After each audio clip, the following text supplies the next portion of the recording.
ഒരു ചട്നി ഉണ്ടാക്കുന്ന വീഡിയോ ആണ് കേട്ടോ. ഇഡ്ഡലി, ദോശ, ചപ്പാത്തി എന്നിവയ്ക്കെല്ലാം ഒപ്പം കഴിക്കാവുന്ന ഒരു ചട്നി.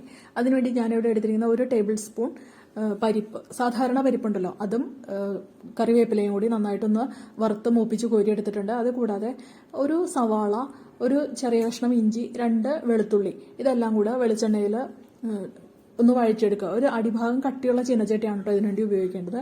എന്നിട്ട് അത് നന്നായിട്ടൊന്ന് വഴറ്റി വരുന്ന സമയത്ത് 4-5 വറ്റൽമുളക്, ഉണക്കമുളക് ഇട്ട് കൊടുക്കുക കേട്ടോ. അപ്പം എൻ്റെ കയ്യിൽ വറ്റൽമുളക് ഇല്ലാത്തതുകൊണ്ട് ഞാൻ 1 ടീസ്പൂൺ മുളക് പൊടിയാണ് ഇട്ട് കൊടുത്തിരിക്കുന്നത്.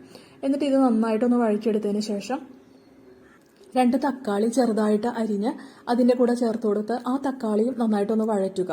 അത് വഴറ്റുന്നതിന് വേണ്ടിയിട്ട്, തക്കാളി വഴറ്റുന്നതിന് വേണ്ടിയിട്ട് നമുക്ക് ഇടയ്ക്ക് ഇളക്കി കൊടുത്തിട്ട് നമുക്കൊന്ന് ഒരു അടപ്പ് വെച്ച് മൂടി കൊടുക്കാം കേട്ടോ.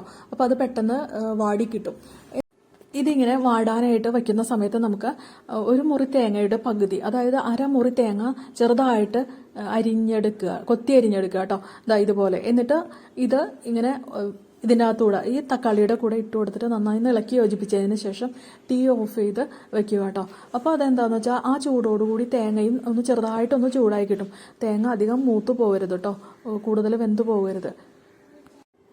ഇത് നന്നായി ചൂടാറി കഴിയുമ്പോൾ ഇതെല്ലാം കൂടെ മിക്സിയുടെ ജാറിലേക്ക് പരിപ്പും ഇതുപോലെ ഈ സവാളയും തക്കാളിയും വെളുത്തുള്ളിയും ഇഞ്ചിയും ചേർത്ത് ഇട്ടുള്ള ആ ഇതുണ്ടല്ലോ, തേങ്ങ എല്ലാം കൂടെ ചേർത്തിട്ട് നമുക്ക് മിക്സിയുടെ ജാറിലിട്ട് നന്നായിട്ടൊന്ന് അരച്ചെടുക്കുക. ഇത് അരയ്ക്കുന്ന സമയത്ത് ആവശ്യത്തിന് ഉപ്പ് ചേർക്കാം, കുറച്ച് വെള്ളം ഒഴിച്ചു കൊടുക്കാം കേട്ടോ.